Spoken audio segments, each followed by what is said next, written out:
spots that are there now.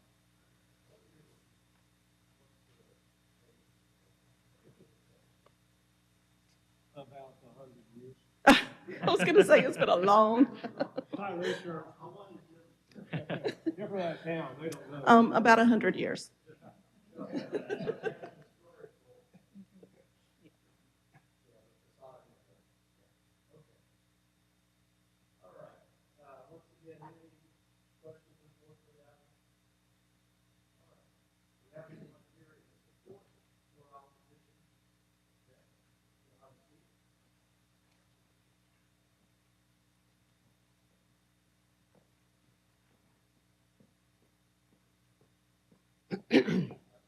Hey, I'm John Arundel, 51 St. Joseph Street, the adjoining building to this parking lot.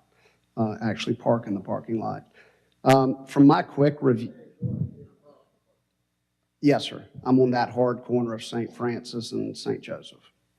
From my quick review, and I do not claim to know the codes better than the people in this room, but from my quick review, I found a few that I thought were issues with the DDD code, to include the setback of the structure from the sidewalk's edge did not seem to meet the code.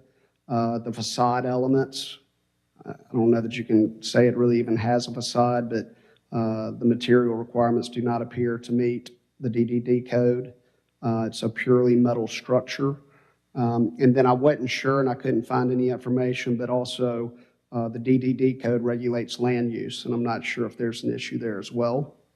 But as the adjoining property owner, and looking what the city has done with the square right across the street, which hopefully will complete soon, that's a very nice rebuilt square that's very historical in our city, and also with all the money that's been spent on St. Francis with restoring our downtown. I sure would hate to have something like this in that particular area on the square.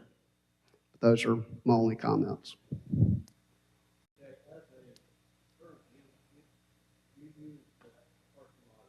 Yes, sir. You can't. I mean, it's pretty difficult. They're talking about, my understanding is they're talking about maybe coming, I don't know if it goes to you guys or who, but maybe talking about making it a one-way parking lot. Currently, you can go both ways, and it's pretty difficult.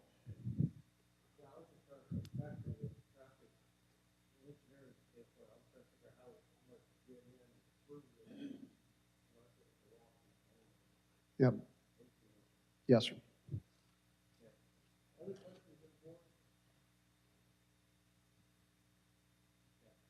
Thank you.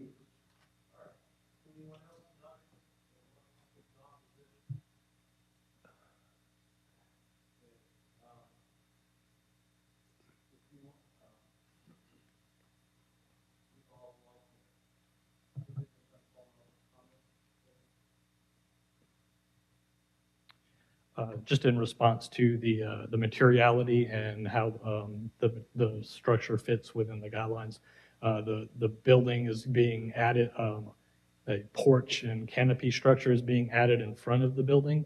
That meets the gallery frontage that is in the UDO, and so we are saying that this is basically meeting the gallery type, so that's why it's not set back.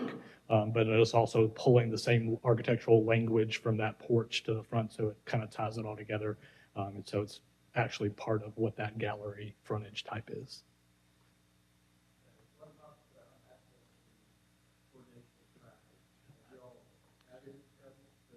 I don't believe any studies have been done, but the idea is to switch it to a one-way coming off of St. Michael. That way traffic can queue up in the parking lot and not out into the street.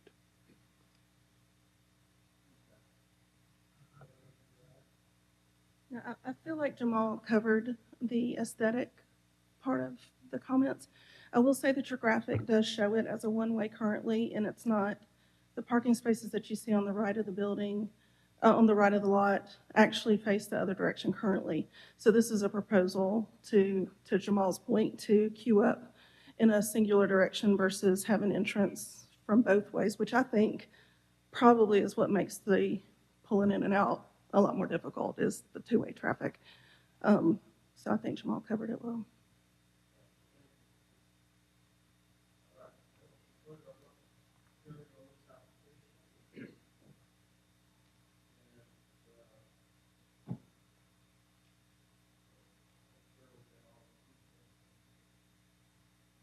Mr. Chair, I have a question for staff. Are freestanding ATMs addressed in the DED? No, they're not. We have had a freestanding ATM that was before the board a few years ago. That was on Royal Street, I believe. That was approved. And they had similar issues because the DDD is written for traditional structures compared to freestanding ATMs like this. If I that one over there, and I can't picture, I probably need to pull up the picture, but it has some structure around it, if I recall. As far as, it's not just a. It's got brick columns around it. I'm Yeah. not sure it has a roof over it. And it's kind of Bert sitting in a, doesn't, it's kind of sitting in a wall, not just, but it's right across from Chick-fil-A, and it's away from the building. It's got a brick wall or brick columns around it.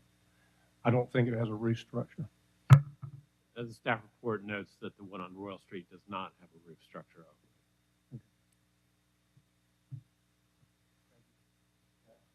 Mr. Chairman, I'd like to just make a comment as somebody who was very involved in the development of the DDD code.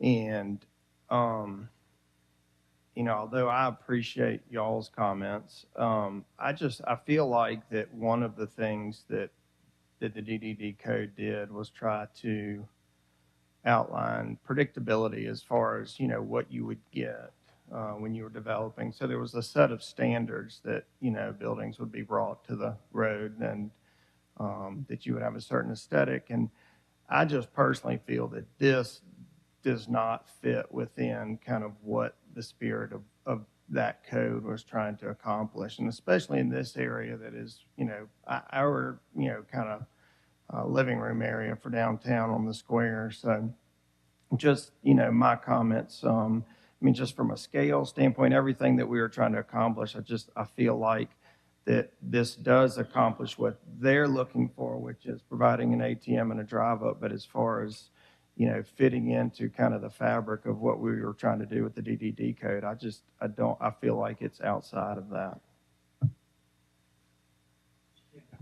Allow me to thank my colleague for that input there, because of the fact that he was involved in this, and it makes a difference on this board when there's someone that can give us this kind of intelligence on what's going on. So I just want you to know I appreciate that. Thank you.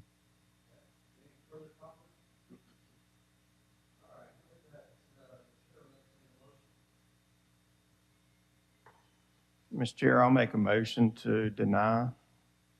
Motion to deny. Do I have a second? Second. Have a second. Any further discussion?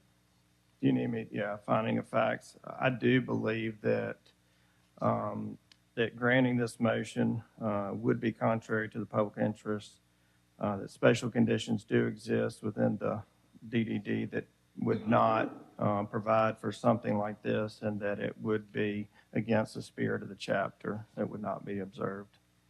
Thank you.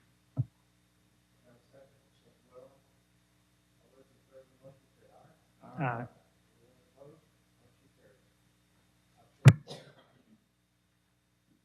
We are on 65, 66. This ought to be fairly straightforward.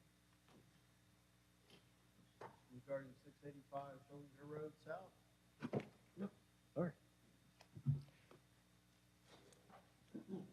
We need name and address again? Name and address. Okay. Scott Taylor, 3300 South Market Street. And we are requesting a variance for this location. This location actually has quite a bit more services than the previous location. We were requesting a variance for 5 signs. There are 4 on the site currently that exist as over 20 square feet. And so we are including 1 additional sign to be over 20 square feet. But for the most part, we're actually reducing the overall square footage of the building for the signage. There's only, sorry, It's the 5th sign. the 5th sign is a pickup. Okay, same as, Yes, sir. is there actual parking adjacent to the pickup sign? Or is it just on that side of the building? Yes, sir. It's adjacent to the pickup. Is there a door as well at that entrance? Uh, That area? I don't think that there is one currently, but there is for the proposed remodel that's going on at the store. All right, sorry to cut you short, I just You're want okay. to get to the details of it. All right, do we have questions of the board for the applicant? Okay, do we have anyone in the audience either in support or opposition today? All right, do you have anything else you want to add? I think we pretty No, well sir. understand this one. All right, any comments from staff? Nope. All right, now let's conclude our public hearing on application 6566. And if Chair can entertain a motion.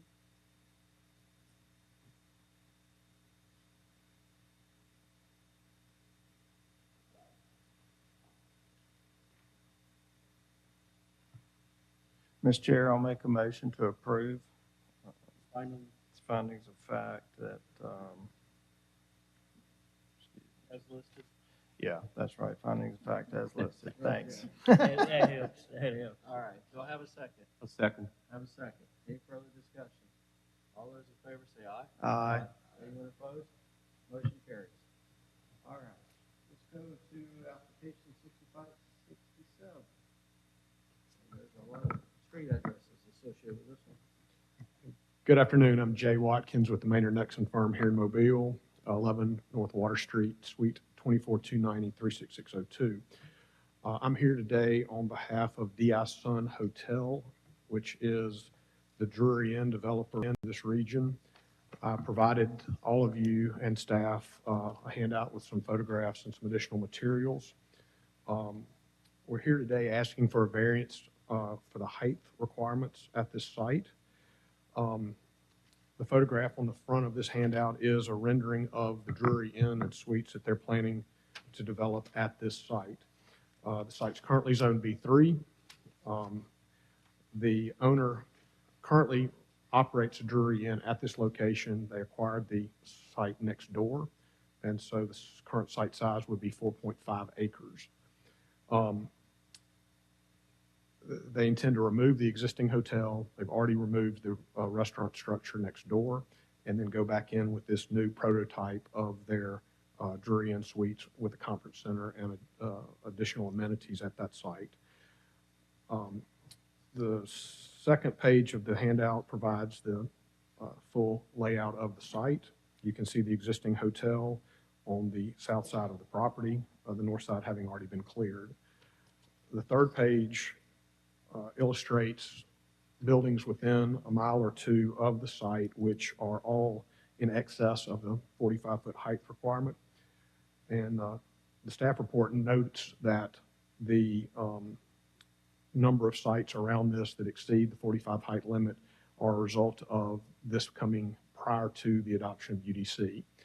Under the prior ordinance, sites this size with this type development were allowed a compensatory setback allowance, which would have allowed the height to be greater than the maximum allowed based on setbacks of a site this size.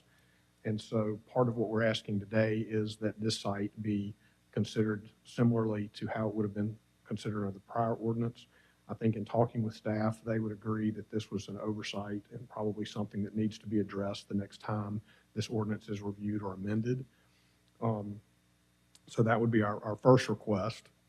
Secondly, the location of this site is in the southeast quadrant of Airport and I-65. And so as you're driving down 65 south, you'll note there's a very large embankment which has been built up to allow the overpass, and that embankment has also been landscaped. And it's similar on both sides of that overpass. The visual impact of that embankment and the landscaping really diminishes the visual of being able to see this location. So if you've got a much smaller building, you're not able to really compete well with your surrounding neighbors who are competitor hotels, which are of a larger height. This development could, of course, be done at a lower level, but post-COVID, the Drury Inn group developed this prototype to allow much larger first floor space, much greater social distancing at all the amenity levels. And this is the prototype that they're developing in almost all of their new locations. And so we would ask that the board consider the history of the ordinance and how these larger sites were allowed with the compensatory setback allowance.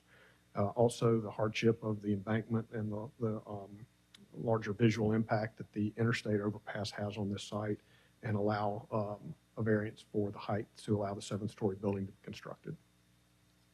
Okay, any questions for the applicant's representative?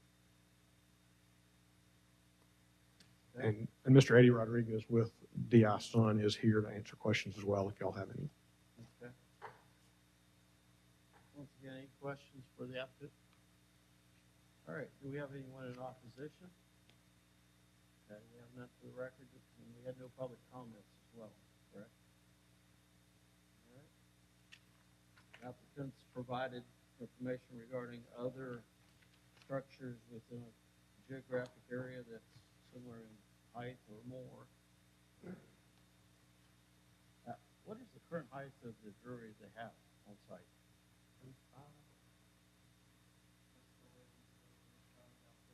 About 45 feet. And this will be 7? Yes, sir. Okay. All right, once again, any questions of the applicant? No? All right, thank you. Thank you. All right, this will conclude our public hearing on the application. Discussion of the board. Okay, with that, Chair will entertain a motion.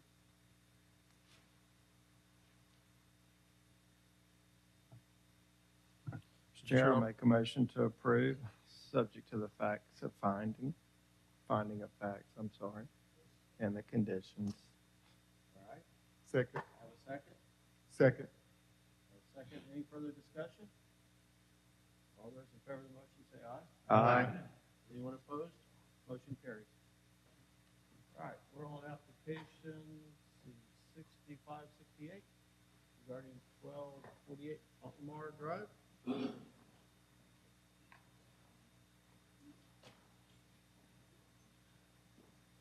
Good afternoon. Good afternoon. How are you? Evan Gertz with DDG, 3703 Old Shell Road. All right, you'll tell us why the board should consider the application. Yeah, absolutely. So this application is for a special exception to allow the use of a landscape and building material supply at this location.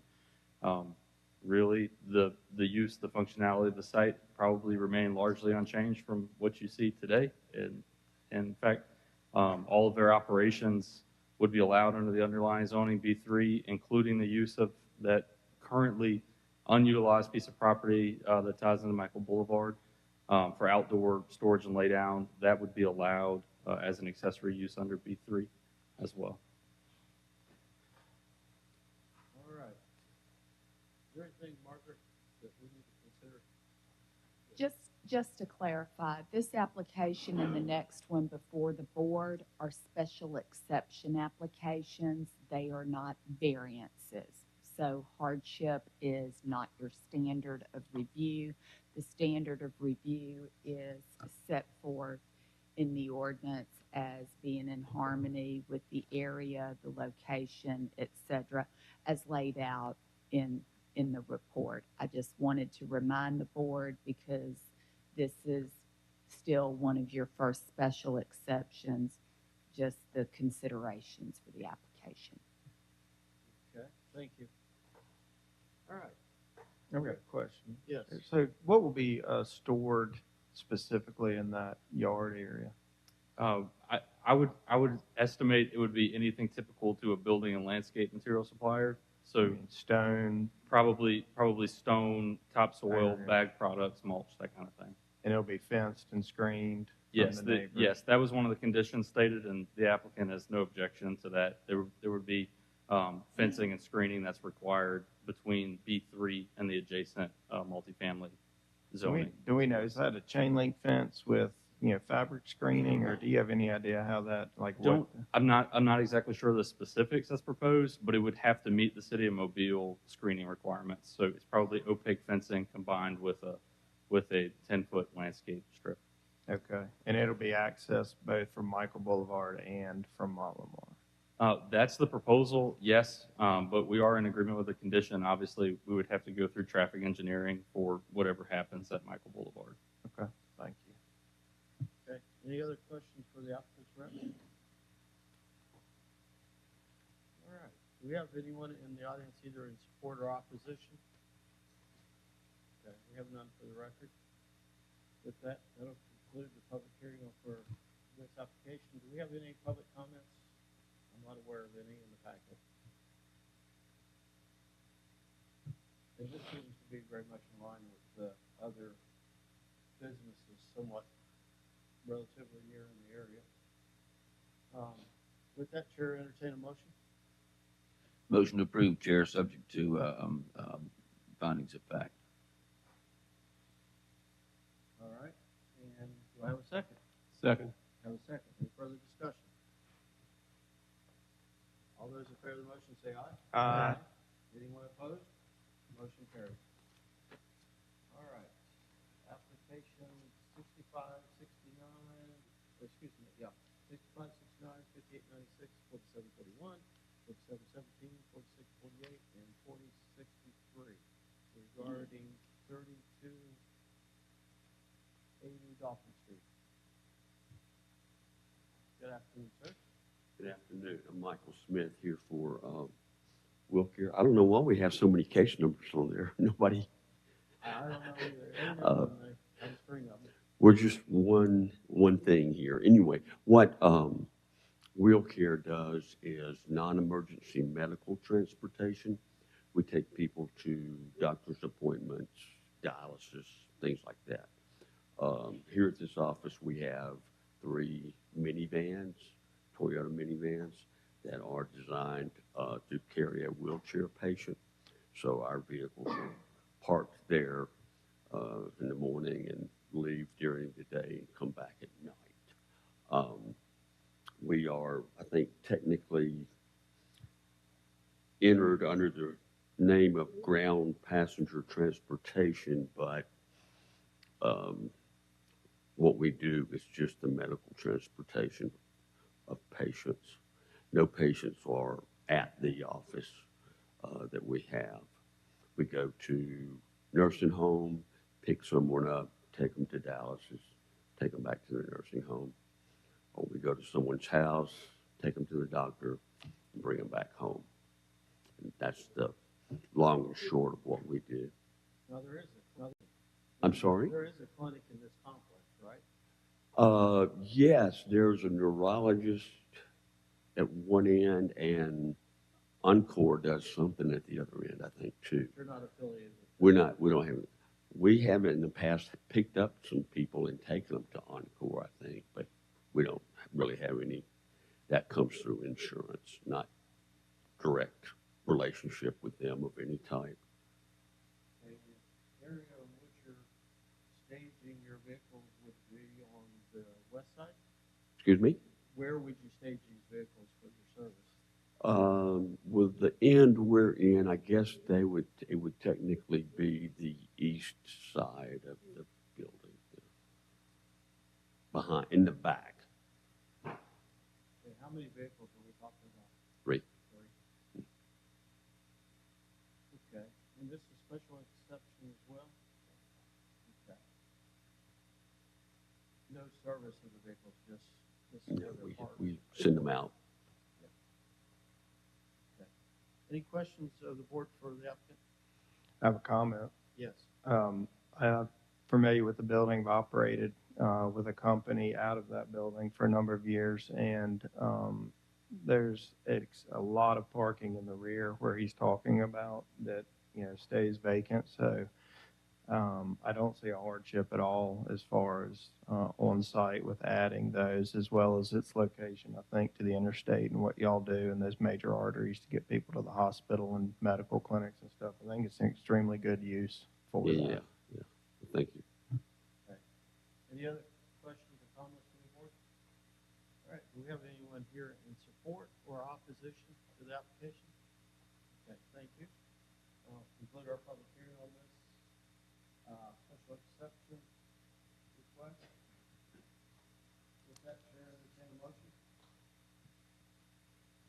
Make a motion to approve subject to the findings of fact and condition. Second. Second, any further comments? All those in favor of the motion say aye. Aye. Anyone opposed? Motion carries. All right, thank you. Thank you. All right, we are on application 9, is that correct? Yes, sir. All right, and this is regarding, this is 6570 regarding 2815.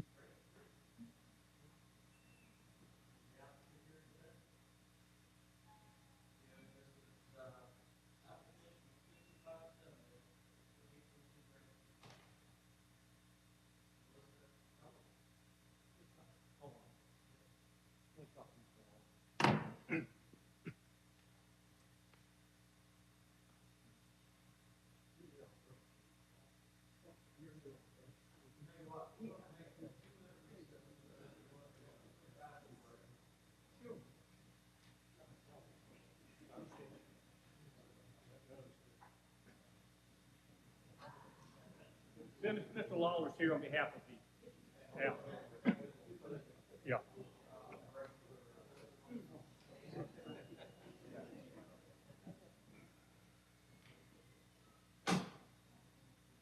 Taking a 2-minute break, we will do that.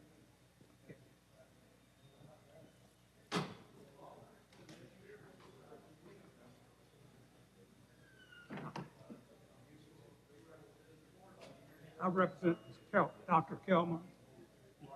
I represent Dr. Kelman, the applicant.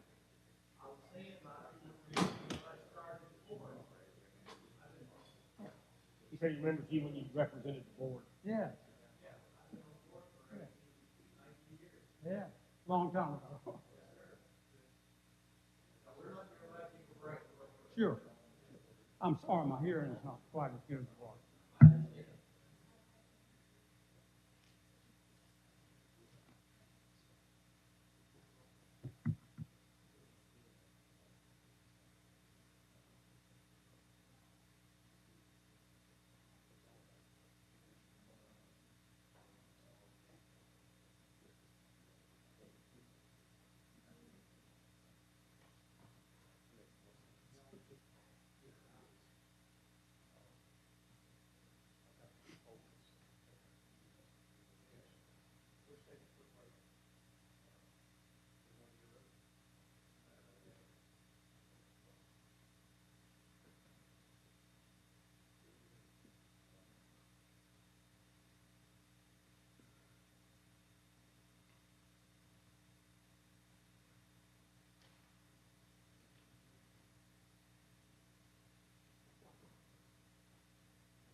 Yeah, Casey, I used to have more hair, but, Okay. but I was confused by the email exchange as well earlier.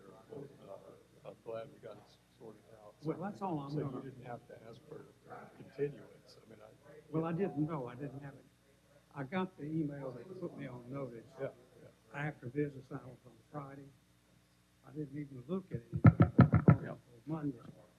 I mean, you know, and I came in and I see that.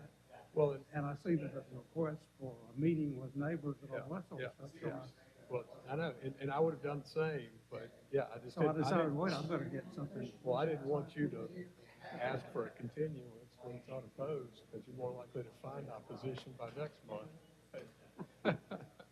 Well, I don't know whether I don't believe we're opposed, but it is, mine is on a complaint. There was a complaint. Oh, a complaint initiated request, got it. Yeah, So- process. So we got it. But I don't think anybody should up, other than you. I'm not here for you. I understand. All right, yeah. Good to see you. Thanks, Steve.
Yes.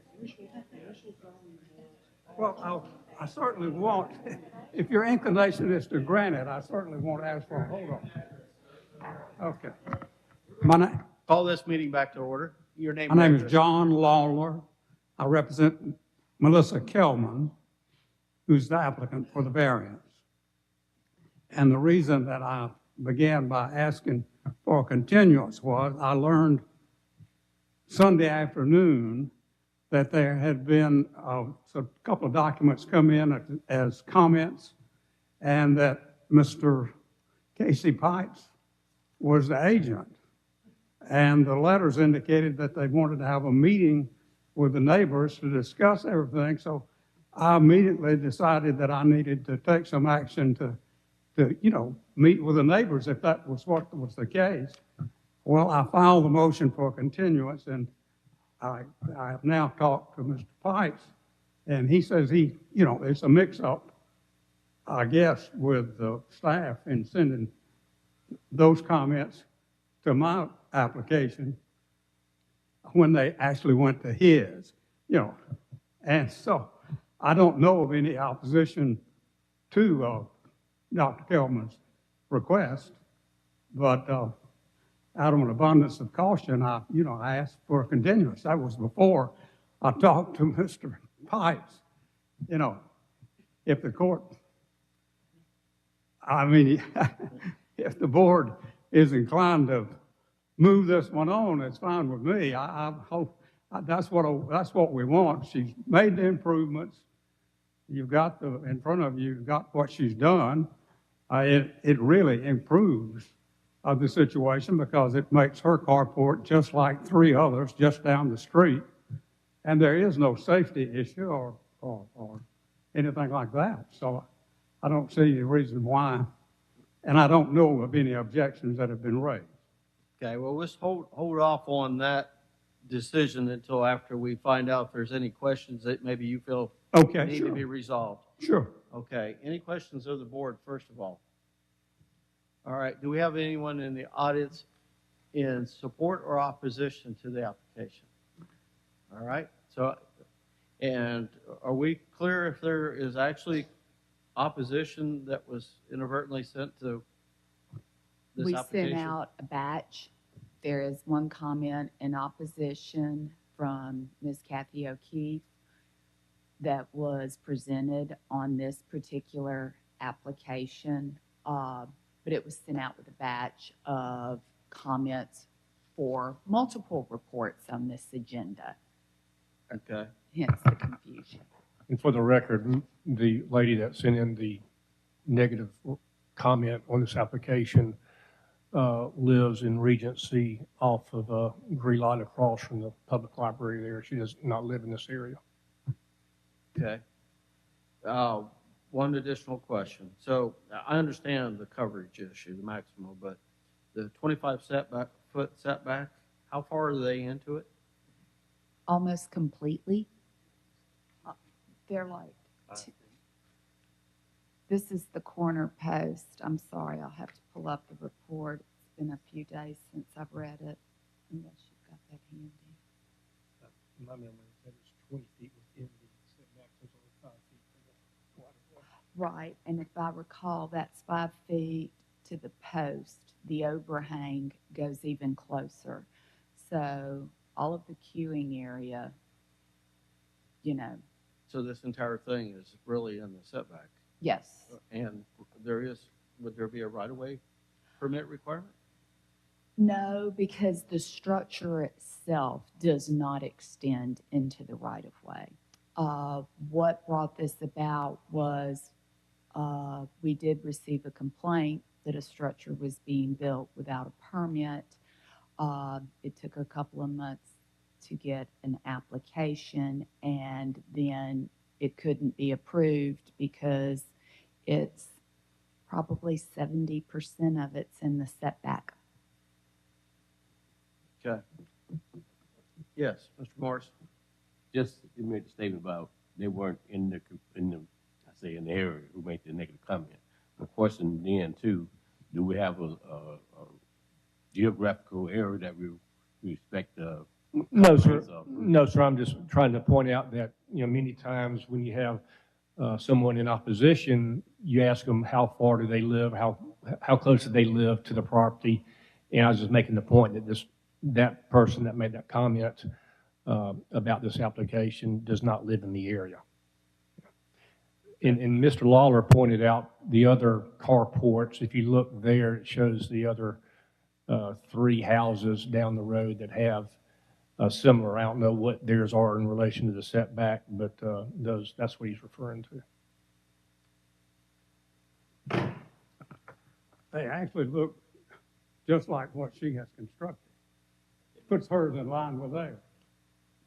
Okay, no, my understanding is though they started before they had all this sorted out. Well, I understand that. Yeah. And certainly I feel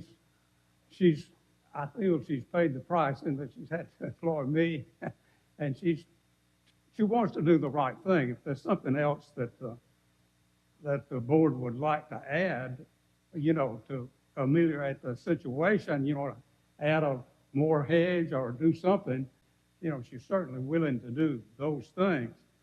I'd hate to see or have to take it down at great expense. She has purchased fencing. I think she has it, hadn't had it put in awaiting this, but the fencing that she's going to put in will make it just almost like the ones down the street, and I think that was $8,000 she spent. Well, along those lines, we need to make sure that's also in compliance with. Believe me. Yeah, she wanted to come back through this a second time. No. We're not talking about changing anything about the Okay. placement of things. All right. Any questions of the board for the applicant's rep? I just have Yes, not a direct question, but a comment, and I can hold it until the time. please. Well, we've had these before where they've been put in the setback and we've made them move them, and I don't see what's any different here.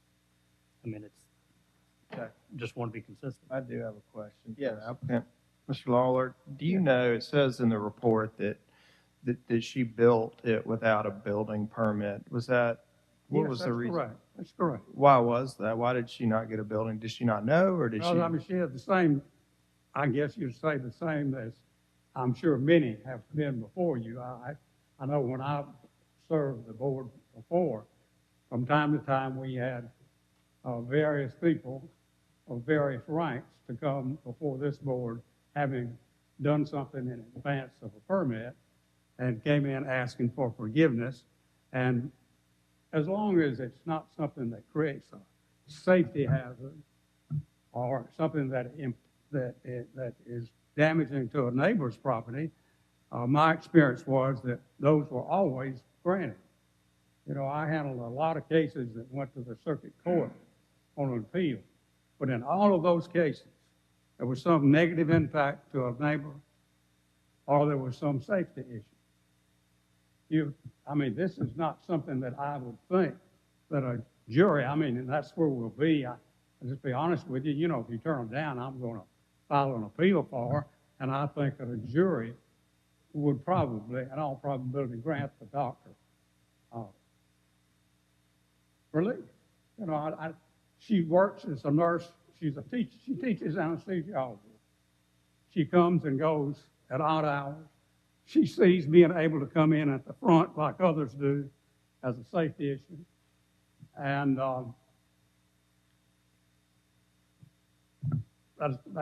that's her situation. I mean, teaching anesthesiology is probably smart enough to know to get a permit, right?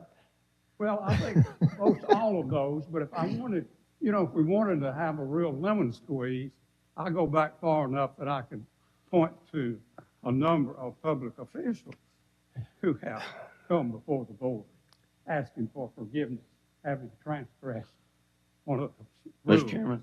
I have, Hold on, let him finish making his comment. Yes, I'm sir. just saying, Okay. it's something that cuts across. I mean, Right. She's Okay. not,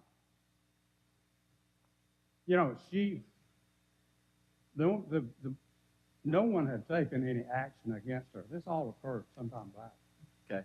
How And does, she came to me and I said, well, well, let me has ask, anybody told you you got to do anything? Mr. Lawler, let me ask staff a question. Was there a report or a complaint that, Yes. If you'll read in the staff report, it was built in early 2023 without a building permit. A complaint was filed. An inspection case was made on March 1. On March 3rd of 2023, they were issued a notice of violation, didn't receive a permit. Follow-up inspection was made on May 31st. Still no permit. The applicant applied for a permit on June 13th, but it was incomplete. And again, on July 24th. So a lot of interaction took place without a permit even being applied for. okay. No, I had, another board member had a question. Yeah, Mr. Chairman? Yes. Did they get a permit after the fact eventually? No, because we in zoning could not approve it because it didn't comply with setbacks. So If they get approval, you're going to require them to get an after-the-fact permit and withdrawing? yes. Okay. Yes. Now, the other thing that he brought up that's not part of the application is evidently there's a fence as well that probably needs to be included. So if the board, it may be best to hold over. over. Yeah. Because we so can't that approve something that there's not been an application made for.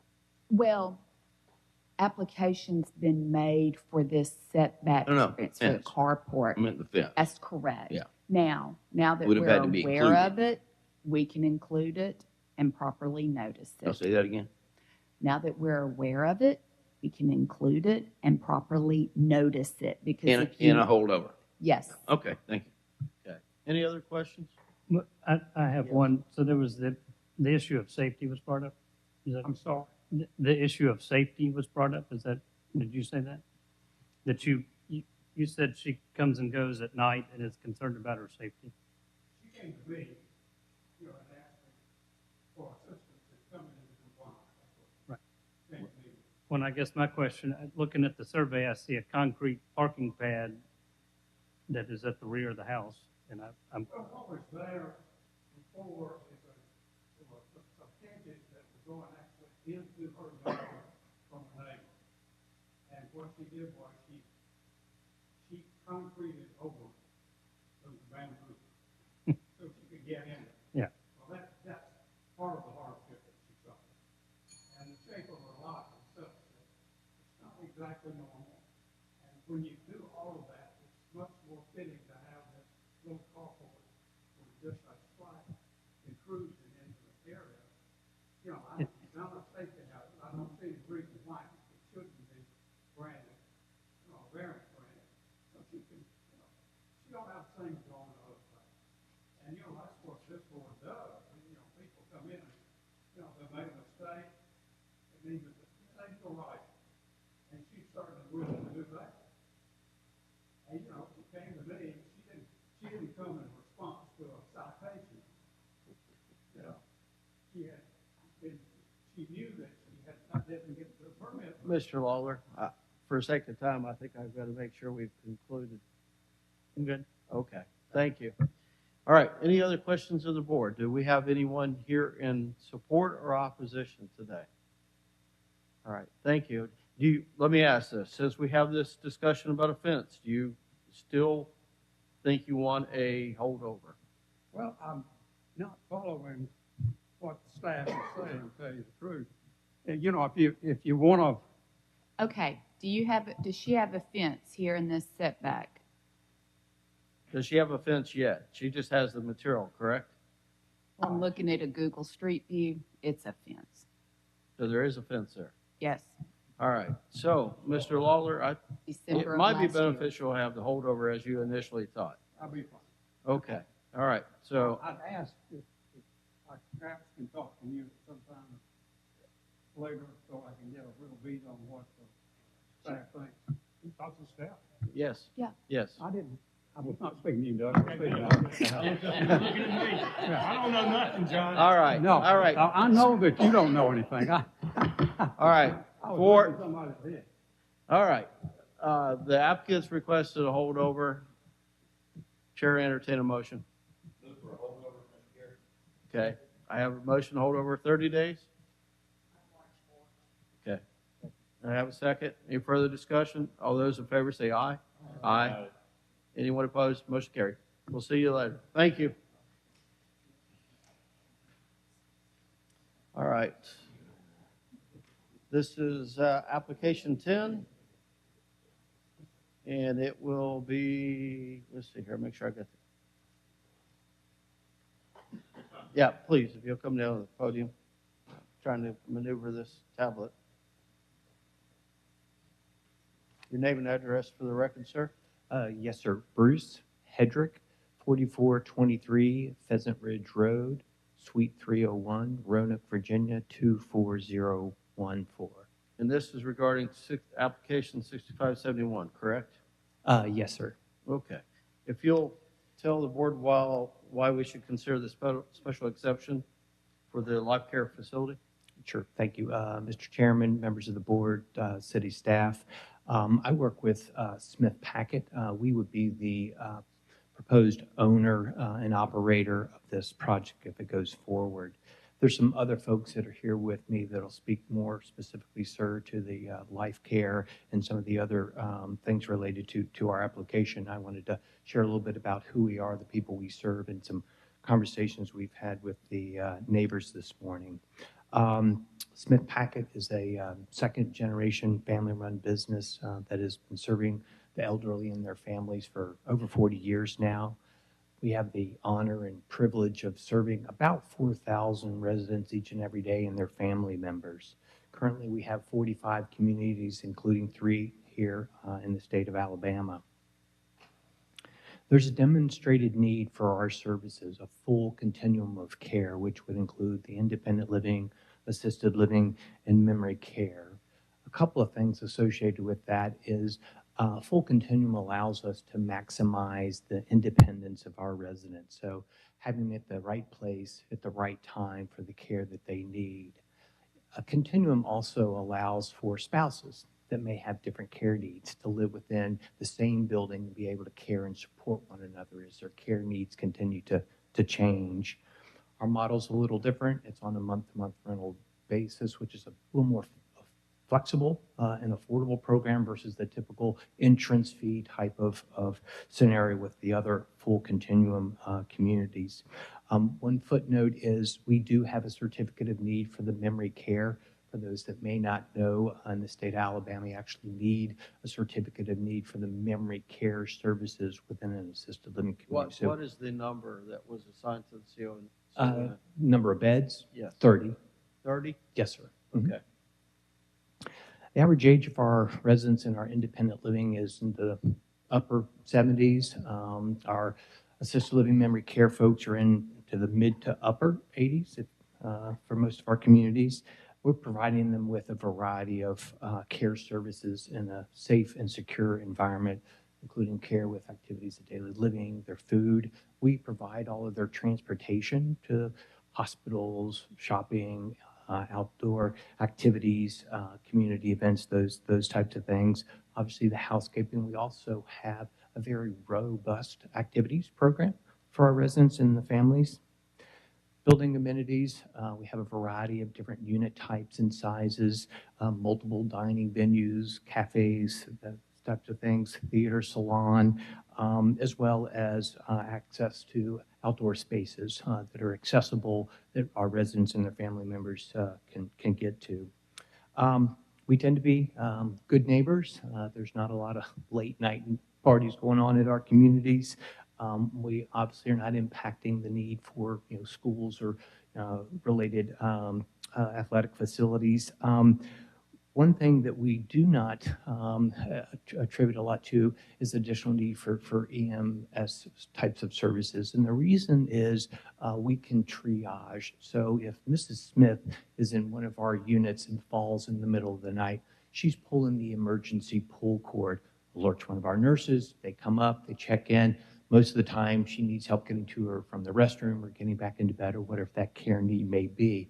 If it's Mrs. Adams, who is at 101 Main Street, if she can get to the phone to dial 911, it's a direct response from the EMS folks. So we're able to kind of triage those that may or may not need that type of service coming in. We also don't add a lot of traffic. Our residents aren't driving. We also, as I mentioned, provide scheduled transportation, and the majority of our staff are doing shift work, 7 to 3, so they're checking in, clocking in at 7:45. I want to briefly touch on a meeting we had this morning with some neighbors, some things that we would like to add as conditions to our applications, proffers, if you will. One, we talked about setting cypress trees along the northern and southern boundaries within the boundary limits of the building footprint. While we always comply with the traffic and stormwater management, we had robust conversations about making sure that we're taking care of our stormwater, taking care of our traffic. We also spoke about the down lighting at the parking lot so that there's zero light pollution going across the property line. So we just wanted to make sure that that's part of our application. You'll kind of Any just questions, sir? summarize? All right. How many floors? How many stories? So the assisted living and memory care is at the front of our building. That's 3 stories.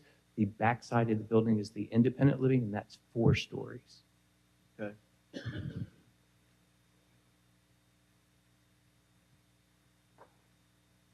Okay, any other questions of the board? Yeah, Mr. Chair. Yes. Staff, when did this come into the city?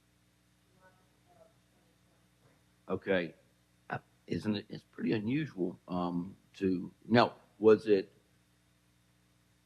usually when something's brought in, an area is brought in, I think it's a little unusual that this piece of property and the one across the street was zoned R3. That's pretty specific for the city, which doesn't usually happen. We had a public hearing initially on the comprehensive plan, specifically amending the general land use, future land use plan, as well as the major street plan, because that's the guide for zoning. That public hearing was back in October, first part of October. The applicant made a specific request that this be considered for mixed density. It was so assigned, and then when the corresponding rezoning study and zoning for the area was proposed, it went through as R3. It's because someone asked for it. Well, and, it is a large piece of property. Yeah, understood. And also, as the comments say, that this would not require any action from us, except for the fact that it has it's the assisted part, right? Or where was it? There are, yes, the assisted and memory care. Okay. The independent living would have been So what's allowed going by on right. inside there is really no different than, or what's allowed for the care use. It's just because they have a couple interior different uses. Okay, thank you. So the height didn't have any bearing on. because we had that height issue just a second ago with the Drury Inn. Yeah, that was in a commercial So the- zone. And But you get a name and address. In the interest of time, Casey Pipes, I'm the applicant's attorney. We're inside the height limit of 50 feet. We're not asking for a variance to make it any taller than an apartment building or an independent-only living facility would be allowed by right. The Drury was B3, not R3, and why it's different, I don't know. But, okay. But we, and this isn't a variance request. We're not here telling you there's a hardship and we can't fit into something. A life care facility is the magic defined term, and that's assisted living or memory care. We've got both of those, and that's why we can't just do it. The applicant was actually under contract on this site. There's a single-family residential home on there now, and we'll talk about that in a second. But the site was under contract. It just took an extended due diligence period of time because they needed the certificate of need for the 30-bed part. And when they came back around to getting permits from the county, they found out, hey, you're welcome to the city, and we got to stop for a minute. And that's where I came from. But before they even knew that they were in the city, and before they knew they were going to need anything, they had this kind of rough site plan that involved preserving the house. The single-family home is staying. So the visual from Leroy kind of gives you some scale of that single-family residential building kind of being in the front of it. The lower stories are closer to Leroy Stevens, the 3-story part, the 4 stories further away. And they were trying to maximize the height without exceeding it. That greatly decreases the footprint of this structure. There was a comment you could do it in 2 stories, but we would have eaten up the whole site. You would have disturbed far more trees that are now going to be able to remain untouched. You'd be displacing a lot more stormwater. And so they were trying to mitigate these impacts, and that's really the standard on these special exceptions, not what's our hardship to why we can't comply, but would the potential impacts of this be worse or greater than the potential impacts of something allowed by right? And, because of the efforts that they've gone through, again, without even knowing they had to come to a discretionary review hearing, we have mitigated a lot of those harms. And there are fewer units per acre than we would be allowed by right. We're not taller than we would be allowed by right. We have more landscaping and more setbacks than we're required to have. And we included with the handout, there's a site plan rendering, but also a comparison chart to what a by right apartment complex would look like. And we're estimating fewer than 500 trips per day. If you fully built out the site as an apartment complex, it'd be over 2,100 trips per day. Lot coverage, we're down around 10 or 11% instead of 45% that you could have developed the site as. Density, we're less than half. I think the required density, depending on how you count beds versus units, but it's not going to be nearly as impactful on drainage, traffic, and other features that would have otherwise been available for this site. And but again, a lot of this is, we didn't have twice this originally, and now we're backing up, that we know we have to be here. This was kind of the plan, although we've tweaked some of the landscaping and other features. Any questions of the board? All right. I've got one, Mr. Chairman. Yes.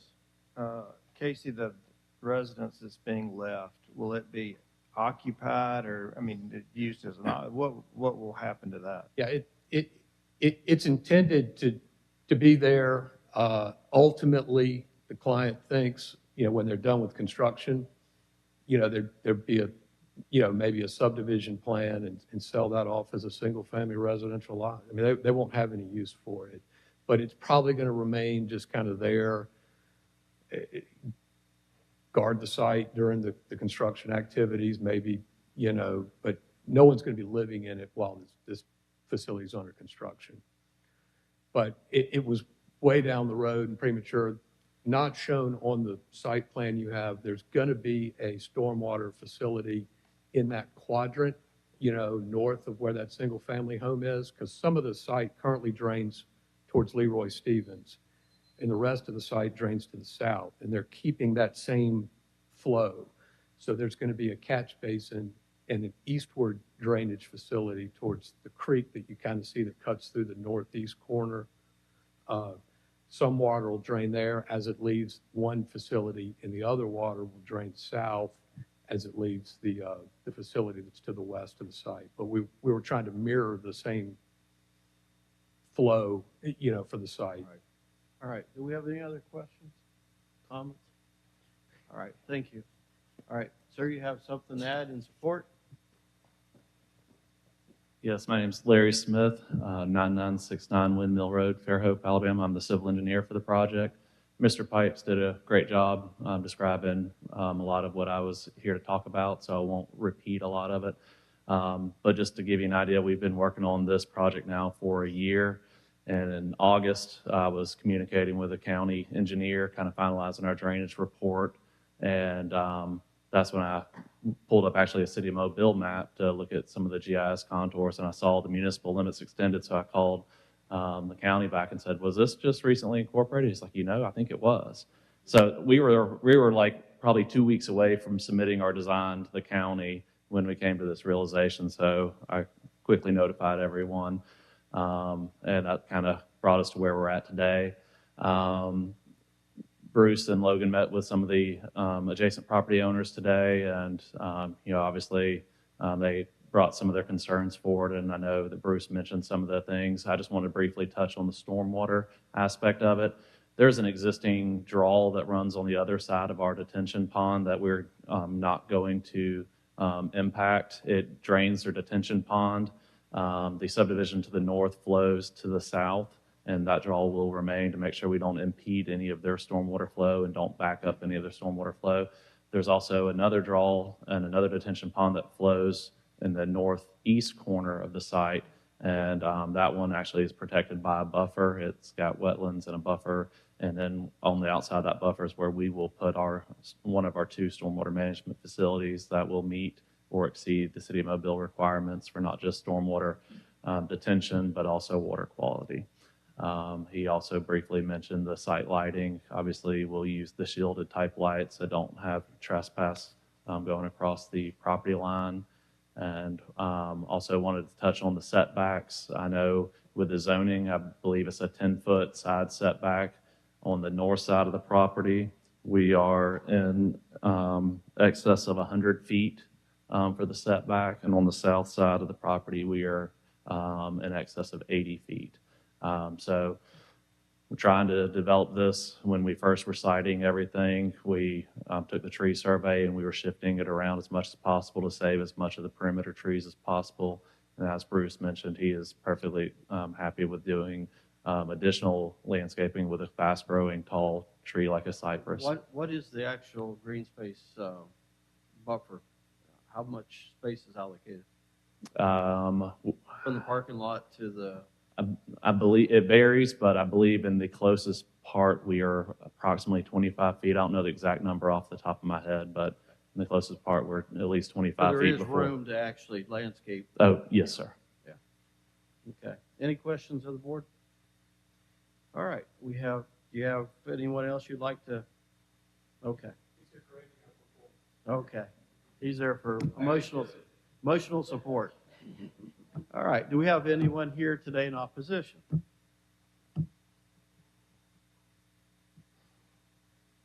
Good afternoon. Your name and address? Good afternoon. My name is Freddie Wheeler. I live at 8405 Sterling Drive, Mobile, Alabama. I am a new resident of the City of Mobile. I am the president of Carrington Place Homeowners Association, the subdivision that's adjacent to this. And while I cannot speak on behalf of the homeowners that are connected to this property, we do have, as the homeowner association, have the detention ponds that are on either side of this development. So we did meet with Mr. Hedrick this morning and talked to him about our concerns around drainage and around also the impact of lighting and other types of pollution that may impact the neighbors that are immediately north. According, our conversation with him was very fruitful.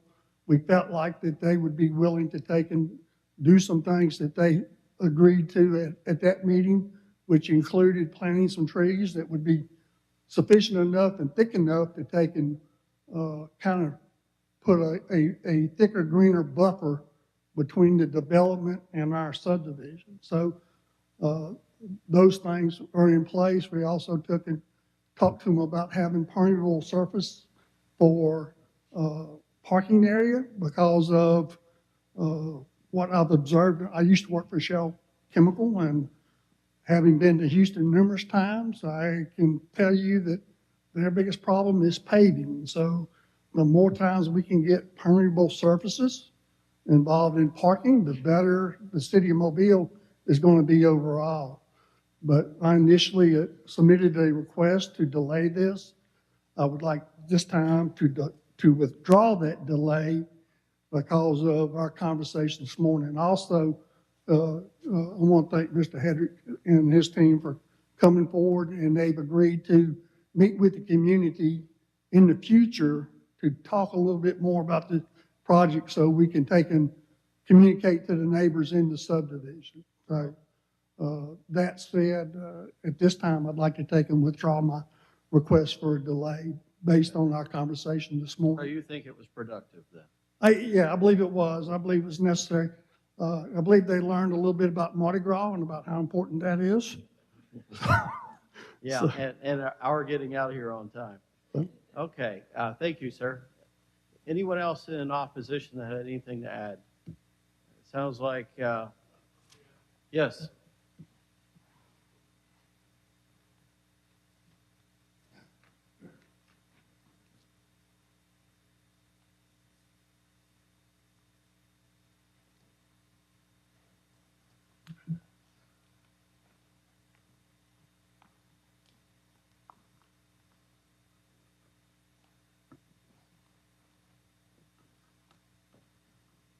Good afternoon. Your name and address, sir? Good afternoon.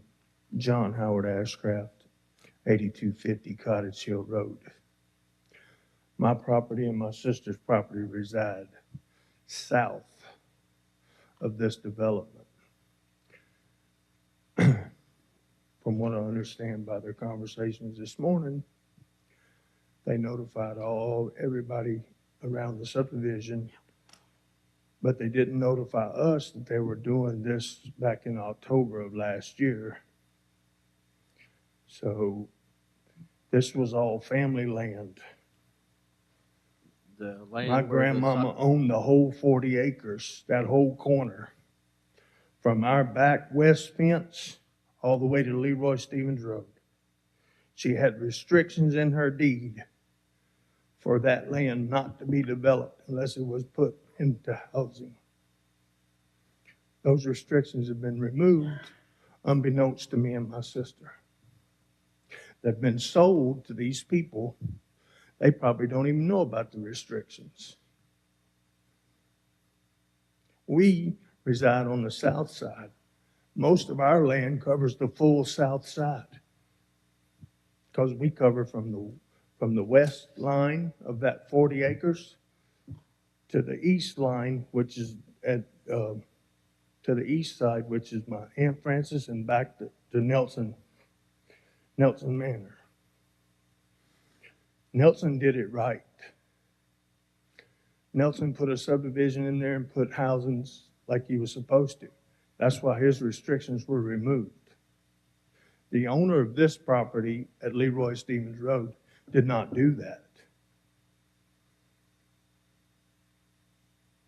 The owner of this property at Leroy Stevens Road, not these people now, because I guess they own it now and we didn't know about it, but the original owner, he lied because he came to me and asked me if he could put a care facility back there.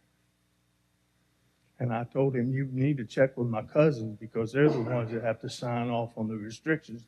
They're the ones that sold you this deed and property with the restrictions in it. And they have refused to sign off on it.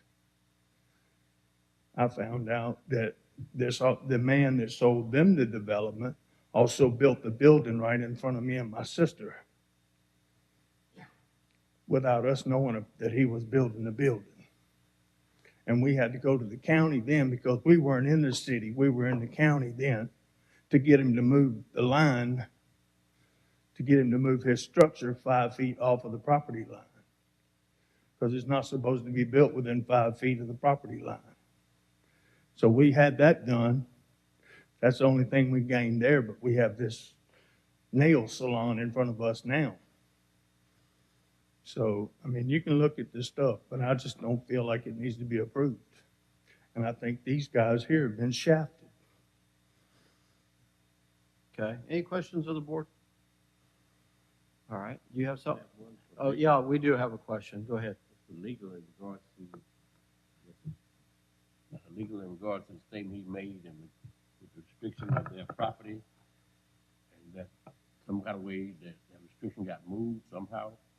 That's nothing that we can deal with. That's for Mr. Pipes and his client. If they receive a complaint by this gentleman's family that they were restricted and restrictions were violated, that's a private contract between those individuals. Okay. Ma'am, do you have something to add? And your name and address. Yes, sir. I'm Christy Silbernagle. I live at 8336 Cottage Hill Road. So I'm the west closest to the Carrington Court side. I will tell you that the runoff goes through the back side of the property, and it does go south to Cottage Hill Road.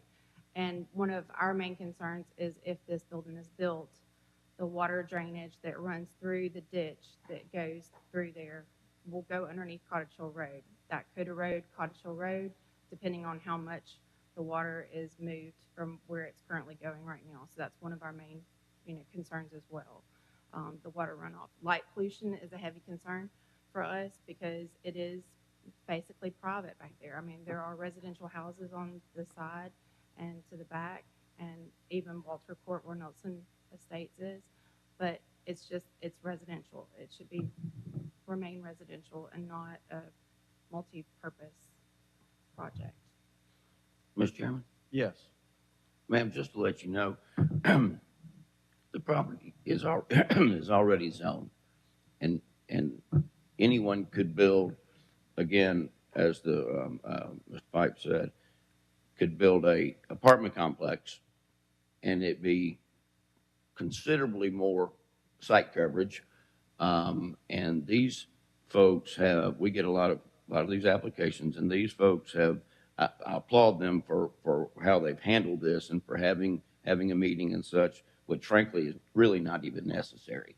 But it's a good thing to do, and I think that their willingness to help appease some of the angst that's out there. But with regarding to drainage, that is something that we cannot be concerned about. That has to be in compliance with the city engineering department. So I understand, but it's not something that we can even discuss. Yes, so thank you. As he stated, it would require floodplain management and coordination with the city. So it would be obviously tightly monitored as far as how they develop it if it were to be approved. Just to kind of add to Mr. Metcalf's comments. And Mr. Anderson stated that how the deed's written and transferred and sold, that's not something that all we can look at is what we have now, that what it's listed as far as an R3 versus a special exception for them to develop something else. So that would be something you would have to sort out. It's listed as commercial? No. Residential 3, correct? Multifamily. Multifamily, yeah. Okay. So it could be an apartment complex versus a memory care facility. Okay. All right. Any questions of the board? All right, thank you. Thank you. Do we have anyone else? No, sir, you already had your opportunity. I'm sorry. All right. The applicant, if you have a 2-minute opportunity to rebuttal. We've drafted what we believe to be the conditions, and if we can make sure this is what y'all understand them to be, the additional proffer. The landscape buffering, to have offsetting cypress trees, they're sort of staggered along the north and south boundary of the site, kind of in the areas where the building is going to be. That's in supplement to what we were already going to be having there anyway, with the fence and other type of spacing. Zero light trespass, at the property line. Comply with stormwater ordinances. There are two different ways you can handle stormwater, like from Carrington Place. One is you can catch their stormwater in your new facility and then discharge all of it. We're not catching theirs. We're not obstructing theirs in any way. We're letting it continue. We're capturing our own. So it's a less impactful, less dramatic thing. And like I said, we're letting the water go in the natural direction it used to go instead of trying to re-engineer which way's downhill for the stormwater. So comply with stormwater ordinances, don't obstruct the subdivision stormwater discharge to the north or west of the site. And then, we're going to comply with whatever traffic engineering tells us to do about this entrance off to to Leroy Stevens in terms of, what's adequate, because it's just a residential driveway in there now. But those were what I was going to have read in. Is there anything? The major concern was the traffic impact study after this is done because of the increased load on Leroy Stevens Road. Yeah, and if traffic engineering wants us to, a study to determine how to do the entrance there or what other off-site improvements need to be done, listen to traffic engineering on that. It's funny, we've done a lot of planning to get to this point because we didn't realize where we were headed, but we haven't, we didn't know where we were going to get it through today until after today. Okay, any other questions? And just real quick, Yes. Casey, just for their benefit, one of the things they had mentioned was, light pollution and just kind of light, and you mentioned zero light transfer, and I just want to make sure that they understand kind of what that means. They have a way of doing lighting and lighting studies, light installation, and it's designed to, our light stays on our property. It's aimed down. It's not aimed out towards the property line. So like it wouldn't from the building. create any further light pollution on. Yeah, there's a way somebody can measure these things, and I don't know how to do it. But I mean, you might be able to see that there's light through the trees down there, but it's not light that's crossing over your property. It doesn't mean that it's invisible, They will be required to submit a photometric plan, and as Mr. Pipes was saying, there are actually people and data that you run calculations to make sure the light at that property line doesn't exceed a certain amount. And on the deed restriction issue, our client doesn't even own the property yet. I mean, we're under contract to buy it if we can build the project we want.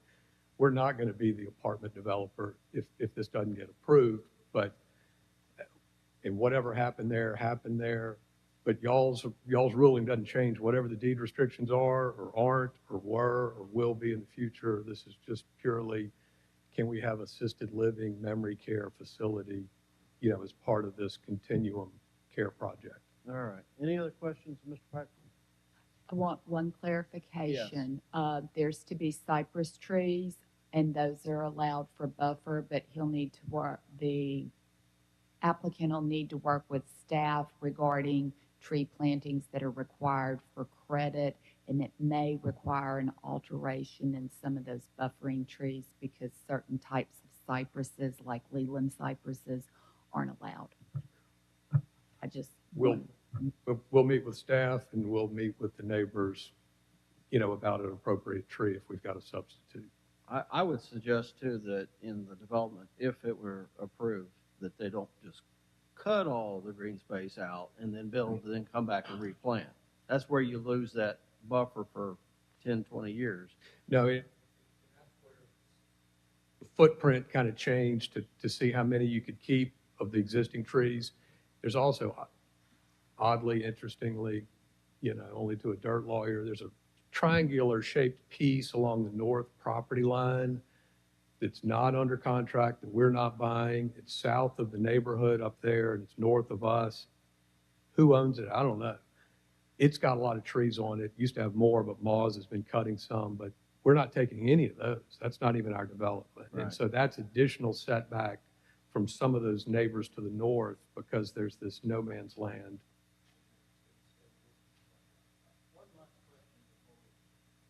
Call for a vote on this. The primary entrance is on the east side. Are there any ambulance entrances or anything like that on any other side of the building? No, there are two entrances into the facility. The driveways from the east. There's one entrance where you see assisted living behind you. That there's kind of one entrance port there that aims to the east, and that's where there's assisted living and memory care in that wing of the building. That's the 3-story area. But if you continue south of the building to the west, there's another entrance there, separate entrance for the independent living area. And so there are two primary client, customer facing entrances, and one on the east side, one on the south side. Okay.